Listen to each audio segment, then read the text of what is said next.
ಅದೇ ರೀತಿಯಾಗಿ ನಾನು ಈ ಕಾರ್ಯಕ್ರಮದಲ್ಲಿ ನಾನು ಹೇಳಿದೆ, ನಮ್ಮ ಕ್ರಿಯೇಟಿವ್ ವಿದ್ಯಾಸಂಸ್ಥೆಯ ಸಂಸ್ಥಾಪಕರಲ್ಲಿ ಒಬ್ಬರು ಅಂತೇಳಿ ನಮ್ಮೂರಿನವರು ಅಶ್ವಥ್ ಅವರ ಕೃತಿಯನ್ನು ಬಿಡುಗಡೆ ಮಾಡೋದಕ್ಕೆ ನಾನು ವೇದಿಕೆಗೆ ಅಶ್ವಥ್ ಅವರನ್ನು ಆಹ್ವಾನಿಸ್ತೀನಿ.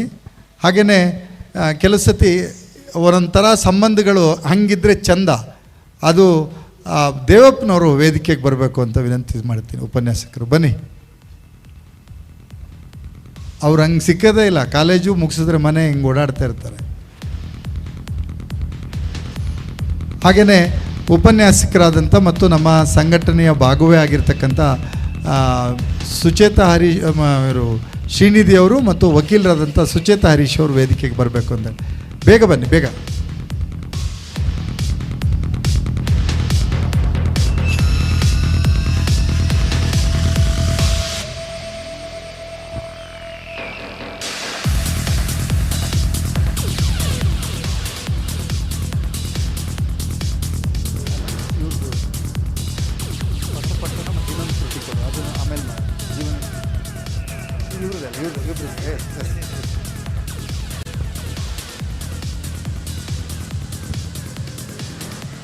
ಸಿ ಸುಬ್ರಹ್ಮಣ್ಯ ಅವರ 2 ಕೃತಿಗಳನ್ನು ಸಹಿತ ನಾವು ಇವತ್ತು ಜನಾರ್ಪಣೆ ಮಾಡ್ತಿದ್ದೀವಿ. ಜೋರಾಗಿ ಚಪ್ಪಾಳೆ ತಟ್ಟಬೇಕು. ತುಂಬ ಶ್ರಮವಹಿಸಿ ಮತ್ತು ಒಬ್ಬ ಅತ್ಯುತ್ತಮವಾದಂಥ ಪ್ರಿನ್ಸಿಪಾಲ್ರು ಅಂಥೇಳಿ ಹೆಸರನ್ನು ಪಡೆದಿರ್ತಕ್ಕಂಥವ್ರು ಸುಬ್ರಹ್ಮಣ್ಯ ಅವರು.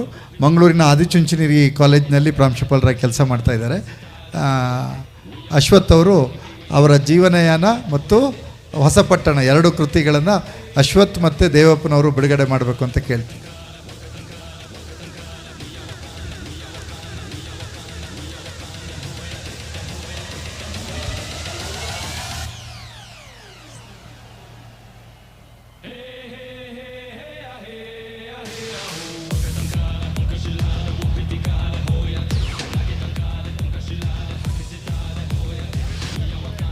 ಓಹೋ, ನೋಡಿ, ಇದು ಯೋಗ ಸಂಬಂಧಗಳು. ಜೋರಾಗಿ ಚಪ್ಪಾಳೆ ಹೊಡಿಬೇಕಾದ ಸಮಯ.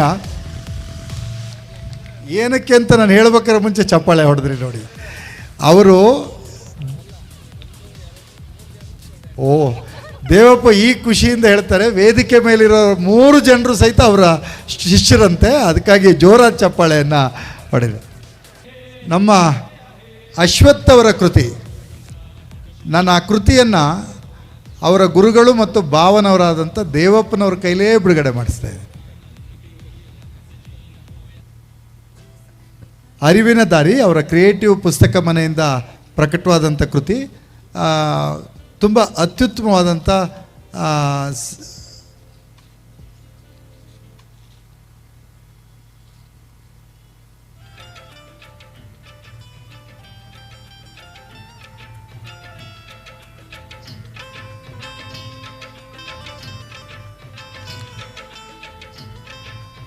ಭಾವನೆ ಅಂತ ಈ ರೀತಿ ಪುಸ್ತಕ ಹಿಡ್ಕೊಂಡಿದ್ದ ಫೋಟೋ ಯಾವಾಗಲೂ ತೆಗೆಸ್ಕೊಂಡಿರಲಿಲ್ಲ ನೋಡಿ. Thank you. ಈಗ ಶ್ರೀ ಅಶ್ವಥ್ ಅವರು ಈ ಗೌರವವನ್ನು ಸ್ವೀಕರಿಸಬೇಕು ಅಂತ ಕೇಳ್ಕೊಳ್ತೇನೆ.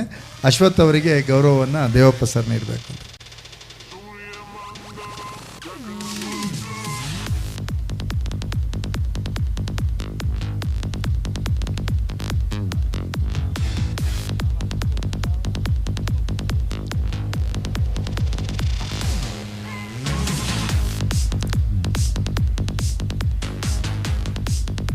Thank you.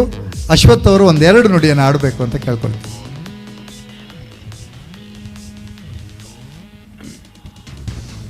ಎಲ್ರಿಗೂ ನಮಸ್ಕಾರ.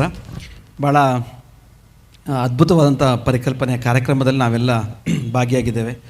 ವಿಶೇಷವಾಗಿ ಮಲೆನಾಡು ನನ್ನ ಜನ್ಮಭೂಮಿ, ಕರಾವಳಿ ನನ್ನ ಕರ್ಮಭೂಮಿ. ಹಾಗಾಗಿ ಮಲೆನಾಡು ಮತ್ತು ಕರಾವಳಿ, ಜನ್ಮಭೂಮಿ ಮತ್ತು ಕರ್ಮಭೂಮಿ ಒಟ್ಟುಗೂಡ್ತಕ್ಕಂತಹ ಒಂದು ಒಕ್ಕೂಟದಲ್ಲಿ ಜನಪರ ಕಾಳಜಿಗಾಗಿ ಇಂತಹ ಒಂದು ಚಿಂತನೆಯ ವೇದಿಕೆಯಲ್ಲಿ ನಾವು ಚಿಂತಕರ ಚಾವಡಿಯಲ್ಲಿ ನಿಂತ್ಕೊಂಡಿದ್ದೇವೆ. ಭಾಳ ಹೆಮ್ಮೆ ಆಗುತ್ತೆ. ಯಾಕಂದರೆ ಹೆಚ್ಚು ಕಡಿಮೆ ಯಾವುದೋ ಒಂದು ಯೂನಿವರ್ಸಿಟಿಯ ಒಂದು ಸಭಾಂಗಣದಲ್ಲಿಯೋ ಅಥವಾ ಯಾವುದಾದ್ರೆ ಬೇರೆ ಬೇರೆ ರೀತಿಯ ಸಾಹಿತ್ಯದ ವೇದಿಕೆ, ಕುವೆಂಪು ವೇದಿಕೆಯಲ್ಲಿಯೋ, ಕಾರಂತರ ಒಂದು ಸಭಾಂಗಣದಲ್ಲೂ ಆಗಬೇಕಂತ ಒಂದು ಕಾರ್ಯಕ್ರಮವನ್ನು ಇವತ್ತು ಸುಧೀರಣ್ಣ ಮತ್ತು ಇಡೀ ನಮ್ಮ ಮಲೆನಾಡಿನ ಕರಾವಳಿಯ ಈ ಒಕ್ಕೂಟ ಕೊಪ್ಪದ ಲಾಲ್ ಬಹದ್ದೂರ್ ಶಾಸ್ತ್ರಿಯ ಸಭಾಂಗಣದ ಇಷ್ಟೊಂದು ಚಂದವಾಗಿ ಮಾಡ್ತಕ್ಕಂಥ ಆಲೋಚನೆಯೇ ಬಹುದೊಡ್ಡ ಒಂದು ದೊಡ್ಡ ಶಕ್ತಿ ಅಂತ ನಾನು ಭಾವಿಸ್ಕೊಳ್ತೇನೆ. ಈ ಧೈರ್ಯವನ್ನು, ಈ ಚಿಂತನೆಯನ್ನು, ಈ ಬದ್ಧತೆಯನ್ನು ಖಂಡಿತ ನಾವು ಮೆಚ್ಚಲೇಬೇಕು. ಯಾಕಂದರೆ ಇಂತಹ ಚಿಂತಕರ ಚಾವಡಿ ನಿರ್ಮಾಣ ಆದಾಗ ಮಾತ್ರ ಒಂದು ಅರ್ಥದಲ್ಲಿ ನಾವು ಒಂದು ಮುಂದಿನ ಹಂತಕ್ಕೆ ಬೇಕಾದಂತಹ ಇಂಟೆಲೆಕ್ಚುವಲ್ಗಳನ್ನು, ಪ್ರಬುದ್ಧರನ್ನು ನಿರ್ಮಾಣ ಮಾಡಲಿಕ್ಕೆ ಸಾಧ್ಯ ಆಗುತ್ತೆ. ನಾವು ಯಾವಾಗಲೂ ದ್ವೇಷ ಅಥವಾ ಮತಾಂಧತೆ, ಬೇರೆ ಬೇರೆ ರೀತಿಯ ವಿಚಾರಗಳನ್ನ ಮಾತನಾಡುವಾಗ ನಮ್ಮ ಮುಂದಿನ ಪೀಳಿಗೆಗೆ ಚಿಂತನೆಗಳನ್ನ ಬೆಳೆಸ್ತಕ್ಕಂಥ, ನಾವು ಯಾವ ರೀತಿ ಕುವೆಂಪು ಕಂಡಂತಹ ವಿಶ್ವ ಪ್ರಜ್ಞೆಯ ವಿಶ್ವಮಾನ ಸಂದೇಶವನ್ನು ಕೊಂಡೋಗ್ತಕ್ಕಂಥ ಪ್ರಯತ್ನವನ್ನು ನಾವು ಮಾಡಬೇಕಾಗತ್ತೆ. ಆ ದೃಷ್ಟಿಯಲ್ಲಿ ಇವತ್ತಿನ ಕಾರ್ಯಕ್ರಮ ನಮಗೆ ಇನ್ನೊಂದಷ್ಟು ಹೊಸ ಬೆಳಕನ್ನು ಚೆಲ್ಲುವಂತಹ ದೃಷ್ಟಿಯಲ್ಲಿ ಬಹಳ ಒಳ್ಳೆಯ ಪ್ರಯತ್ನ ಆಗಿದೆ. ಬಹುಶಃ ಇದು ಯಾವುದೋ ಒಂದು ರಾಜಕೀಯ ಕಾರ್ಯಕ್ರಮ ಆಗಿದ್ದರೆ, ಬೇರೆ ಒಂದು ಧರ್ಮದ ಬೇರೆ ಬೇರೆ ರೀತಿಯ ವೇದಿಕೆಗಳಾಗಿದ್ದರೆ ಜನ ಕಿಕ್ಕಿರ್ ತುಂಬ್ತಾ ಇದ್ದರೇನೋ. ಆದರೆ ಇವತ್ತು ಸುಧೀರಣ್ಣ ಮತ್ತು ಅವರ ತಂಡ ಮಾಡಿರ್ತಕ್ಕಂಥ ಈ ಪ್ರಯತ್ನ ಒಂದು ಬೀಜವನ್ನು ಬಿತ್ತಿದ ಹಾಗೆ ನಾಳೆ ಅದು ಖಂಡಿತವಾಗಿಯೂ ಹೆಮ್ಮರವಾಗಿ ಇಂತಹ ಚಿಂತನೆಗಳನ್ನು ಬೆಳೆಸ್ಕೊಳ್ತಕ್ಕಂಥ ಮುಂದಿನ ಪೀಳಿಗೆಯನ್ನು ನಿರ್ಮಾಣ ಮಾಡಿಯೇ ಮಾಡುತ್ತೆ ಅಂತ ಹೇಳುವ ವಿಶ್ವಾಸವನ್ನು ನಾನು ಈ ಮೂಲಕ ಕೊಡ್ತಾ ಇದ್ದೇನೆ. ಇವತ್ತು ಇಲ್ಲಿ ಇರ್ತಕ್ಕಂಥ ಜನ 100, 200, 300 ಆದರೆ ಅವರು ನಾಳೆ ಊರಿಗೆ ಅಥವಾ ಮನೆಗೆ, ಒಂದು ಕುಟುಂಬಕ್ಕೆ, ಸಮಾಜಕ್ಕೆ ಕೊಂಡು ಹೋಗ್ತಕ್ಕಂತಹ ಚಿಂತನೆಗಳು ಸಾವಿರಾರು. ಅದರ ಮುಖಾಂತರ ಇನ್ನೊಂದಷ್ಟು ಮುಂದಿನ ಕುಡಿಗಳನ್ನು, ಮುಂದಿನ ಚಿಂತನೆಗಳನ್ನು ಬೆಳೆಸೋಕ್ಕೆ ಸಾಧ್ಯ ಆಗುತ್ತೆ ಅಂತ. ನಾನು ಇತ್ತೀಚೆಗೆ ದುಬೈನ ಯುದ್ಧದ ಕಾರ್ಮೋಡದಲ್ಲಿ ಸಿಲುಕು ಹಾಕ್ಕೊಂಡಿದ್ದೆ. ಆಗ ನಿಜವಾದ ಇಷ್ಟೊಂದು ಕಡೆ ನಾವು ಈ ಮಲೆನಾಡಿನ ಕೊಪ್ಪದಲ್ಲಿ ಬಹಳ ಸೇಫಾಗಿ ಸುರಕ್ಷಿತವಾಗಿದ್ದೇವೆ. ಆದರೆ ಯುದ್ಧದ ಪರಿಣಾಮಗಳೆಂತ, ಹೇಗೆ ಒಂದು ವೈಷಮ್ಯಕ್ಕೆ ಬಿದ್ದಾಗ ನಾವು ಅದರ ಒಂದು ಕೆಟ್ಟ ಪರಿಣಾಮ ನೋಡ್ತೇವೆ ಅಂತ ಹೇಳೋದನ್ನು ಅಕ್ಷರಶಃ ನಾನು ನೇರವಾಗಿ ಕಂಡಂತಹ ವಿಚಾರಗಳು. ಜೊತೆಗೆ ಕರಾವಳಿಯಲ್ಲಿ ಕೆಲಸ ಮಾಡುವಾಗ ಈಗ ಉದಯಣ್ಣ ಹೇಳಿದರು, ಇಡೀ ನಮ್ಮ ಕರಾವಳಿಯಲ್ಲಿ ಸುಮಾರು 25-30 ಸಾವಿರಕ್ಕೂ ಹೆಚ್ಚು ವಿದ್ಯಾರ್ಥಿಗಳು ಕೇವಲ PU ಶಿಕ್ಷಣವನ್ನು ಪಡ್ಕೊಳ್ತಾ ಇದ್ದಾರೆ. ಲಕ್ಷಾಂತರ ವಿದ್ಯಾರ್ಥಿಗಳು ಕಲಿತಕ್ಕಂತಹ ಕರಾವಳಿಯ ಸಂಸ್ಥೆಗಳಿರುವಾಗ, ತುಂಬದಷ್ಟು ಮೇಧಾವಿಗಳು, ಬುದ್ಧಿವಂತಿರ್ತಕ್ಕಂತಹ ಊರು. ಜೊತೆಗೆ ಅದೆಲ್ಲಕ್ಕಿಂತ ಹೆಚ್ಚು ಪ್ರತಿ ವರ್ಷವೂ ರಾಜ್ಯಕ್ಕೆ ಫಸ್ಟ್ ರ್ಯಾಂಕ್, ಸೆಕೆಂಡ್ ರ್ಯಾಂಕ್ ಕೊಡ್ತಕ್ಕಂಥ ದಕ್ಷಿಣ ಕನ್ನಡ, ಉಡುಪಿ ಇರ್ತಕ್ಕಂಥ ಅಂತಹ ಸ್ಥಳಗಳಲ್ಲಿಯೇ ಎಲ್ಲೋ ಒಂದು ಕಡೆ ನಾವು ವೈಷಮ್ಯದ, ಧರ್ಮಗಳ ನಡುವಿನ ಒಂದು ಗಲಾಟೆಯನ್ನು, ದ್ವೇಷವನ್ನು, ಹೋರಾಟವನ್ನು ನೋಡುವಾಗ ಭಾಳಷ್ಟು ಬಾರಿಗೆ ನನಗೆ ಮನಸ್ಸಿಗೆ ಬೇಸರ ಆಗಿದೆ. ಅಂದರೆ ಇಷ್ಟೊಂದು ಮೇಧಾವಿಗಳಿರ್ತಕ್ಕಂಥ ಮಣ್ಣಲ್ಲಿಯೇ ಅಂಥ ಚಿಂತನೆಗಳು ಹೇಗೆ ಹುಟ್ಟುತ್ತವೆ ಅಂತ. ಈ ರೀತಿ ನಾವು ಮಲೆನಾಡಿನ ಕುವೆಂಪು ಮಣ್ಣಿನಿಂದ ಬೆಳೆದು ಕರಾವಳಿಯ ಅಂತಹ ಅಭಿವೃದ್ಧಿಶೀಲ, ಅಲ್ಲಿ ಉದ್ಯಮಗಳು ಚೆನ್ನಾಗಿದ್ದಾವೆ, ಶಿಕ್ಷಣಕ್ಕೆ ಭಾಳಷ್ಟು ಒತ್ತಿದೆ, ಭಾಳಷ್ಟು ವಿದ್ಯಾರ್ಥಿಗಳಿಗೆ ಬಂದು ಹೋಗ್ತಾರೆ. ಅಂಥ ವಿದ್ಯಾರ್ಥಿಗಳ ಮನಸ್ಸಿನಲ್ಲಿ ಆ ವೈಷಮ್ಯವನ್ನು ತೆಗೆಯುವಂಥ ಪ್ರಯತ್ನ ನಾವು ಮಾಡಬೇಕು. ಕ್ರಿಯೇಟಿವ್ ಸಂಸ್ಥೆ ಆರಂಭ ದಿವಸಗಳಿಂದ ಕೇವಲ ಶಿಕ್ಷಣಕ್ಕೆ ಮಾತ್ರ ಸೀಮಿತವಾಗದೆ ಇಂತಹ ಚಿಂತನೆಗಳನ್ನ ಕೊಡ್ತಕ್ಕಂಥ ಸಾಹಿತ್ಯ ಸಾಂಗತ್ಯ, ಸ್ಫೂರ್ತಿ ಮಾತು ಕಾರ್ಯಕ್ರಮಗಳನ್ನು ಬೆಳೆಸ್ತಕ್ಕಂಥ ಪ್ರಯತ್ನವನ್ನು ಮಾಡಿದ್ದೇವೆ. ಅದಕ್ಕೆ ಇನ್ನೊಂದು ಗರಿಮೆ ಅಂತ ನಾವು ಪುಸ್ತಕ ಮನೆ ಅಂತ ಹೇಳೋ ಪುಸ್ತಕ ಸಂಸ್ಥೆಯನ್ನು ಮಾಡಿದ್ವಿ. ಆಗ ಹಲವಾರು ಜನ ಕೇಳಿದ್ರು, ಆ ಪುಸ್ತಕ ಮನೆ ಸಂಸ್ಥೆ, ಪುಸ್ತಕ ಸಂಸ್ಥೆ ಯಾಕೆ ನಿಮಗೆ ಅಂತ. ಶಿಕ್ಷಣ ಸಂಸ್ಥೆ ಕೇವಲ ಶಿಕ್ಷಣಕ್ಕೆ ಮಾತ್ರ ಸೀಮಿತವಾಗದೆ ಇಂತಹ ಚಿಂತನೆಗಳು ಬೆಳೆಸ್ತಕ್ಕಂಥ ಕೆಲಸ ಆಗಬೇಕು. ಆ ದೃಷ್ಟಿಯಲ್ಲಿ ಪುಸ್ತಕ ಮನೆ ಮಾಡಿದಾಗ ನಮ್ಮ ಮೊಟ್ಟ ಮೊದಲ 15 ಪುಸ್ತಕಗಳ ಬಿಡುಗಡೆಯಲ್ಲಿ ಸುಬ್ರಹ್ಮಣ್ಯರವರ ಜೀವನಯಾನವೂ ಇತ್ತು, ನನ್ನ ಅರಿವಿನ ದಾರಿಯೂ ಇತ್ತು. ಅದರಲ್ಲಿ 15 ಕೃತಿಗಳು, ಆಮೇಲೆ 22, ಹೀಗೆ ಆ್ಯಡ್ ಆಗಿ ಇವತ್ತು ಪುಸ್ತಕ ಮನೆ ಕೇವಲ 2 ವರ್ಷಗಳಲ್ಲಿ 85 ಕೃತಿಗಳನ್ನು ಬಿಡುಗಡೆ ಮಾಡಿದೆ. ಜೊತೆಗೆ 1 ಲಕ್ಷಕ್ಕೂ ಹೆಚ್ಚು ಕೃತಿಗಳನ್ನು ಇವತ್ತು ಓದುಗರಿಗೆ ತಲುಪಿಸ್ತಕ್ಕಂಥ ಪ್ರಯತ್ನವನ್ನು ಮಾಡಿದೆ.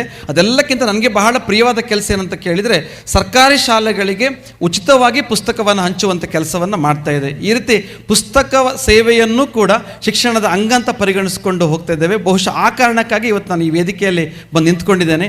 ಶಿಕ್ಷಣ ಸಂಸ್ಥೆ ನನಗೆ ತುಂಬ ಸರಿ ಕೇಳ್ತಾರೆ ಪುಸ್ತಕಗಳ ಬಗ್ಗೆ ಮಾತನಾಡುವಾಗ, ನೀವು ಯಾವ ಪಂಥ ಅಂತ, ಬಲಪಂಥವೋ ಎಡಪಂಥವೋ ಅಂತ. ನಾವು ಯಾವ ಪಂಥವೋ ಅಲ್ಲ, ಪುಸ್ತಕ ಪಂಥದವರು, ಅಭಿವೃದ್ಧಿ ಚಿಂತನೆಯ ಅಭಿವೃದ್ಧಿ ಪಂಥದವರು. ಹಾಗಾಗಿ ಸುಧೀರಣ್ಣ ಮತ್ತು ಇಡೀ ನಮ್ಮ ಮಲೆನಾಡು ಕರಾವಳಿ ಒಕ್ಕೂಟದ ಈ ಪ್ರಯತ್ನ ನಮಗೆ ಮತ್ತಷ್ಟು ಪ್ರೇರಣೆಯನ್ನು, ಹೊಸ ಹಾದಿಯನ್ನು, ಹೊಸ ಚಿಂತನೆಗಳನ್ನ ಕೊಟ್ಟಿದೆ. ಆ ದೃಷ್ಟಿಯಿಂದ ಇವತ್ತು ಕೊಪ್ಪದಲ್ಲಿ ಸೇರ್ತಕ್ಕಂಥ ಒಂದು ಮಲೆನಾಡಿನ ತಾಲೂಕು ಮಟ್ಟದ ಈ ಭಾಗದಲ್ಲಿ ಇಷ್ಟು ಜನ ಸೇರ್ಕೊಳ್ತಾರೆ ಚಿಂತನೆಗಳಿಗೆ ಅಂತ ಹೇಳಿದರೆ, ಇದನ್ನು ಕಾರ್ಕಳದಲ್ಲಿಯೋ, ಮಂಗಳೂರಿನಲ್ಲಿಯೋ, ಬೆಂಗಳೂರಿನಲ್ಲಿಯೋ ನಾವು ಯೋಚನೆ ಮಾಡಿದರೆ ಬಹುದೊಡ್ಡ ಸಂಖ್ಯೆಯಲ್ಲಿ ಸೇರ್ತಕ್ಕಂಥ ಕಾರ್ಯಕ್ರಮ.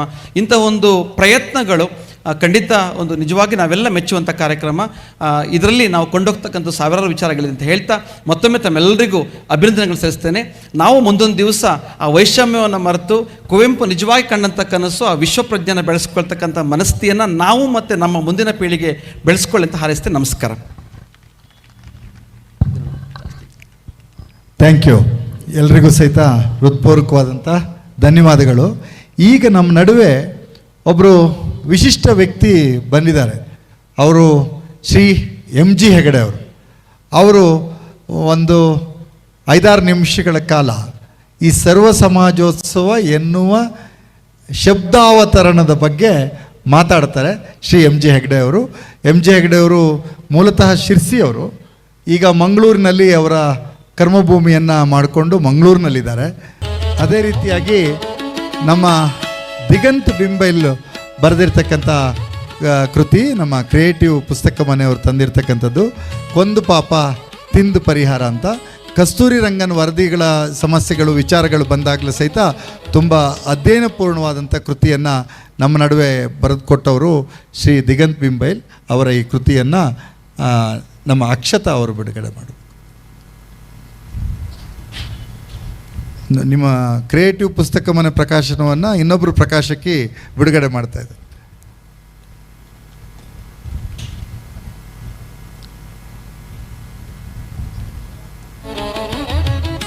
ಈಗ ದಿಗಂತ್ಗೆ ಒಂದು ಪುಟ್ಟದಾದಂಥ ಗೌರವವನ್ನು ಸಲ್ಲಿಸಬೇಕು ಅಂತ ಹೇಳಿ ನಮ್ಮ ಗೆಳೆಯರಾದಂಥ ಅನಿಲ್ ಹೊಸಕೊಪ್ಪ ಅವರಿಗೆ ವಿನಂತಿ ಮಾಡ್ತೇನೆ.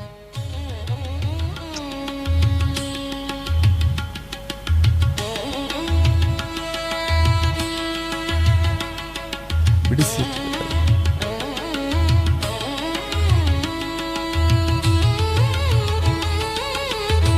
Thank you.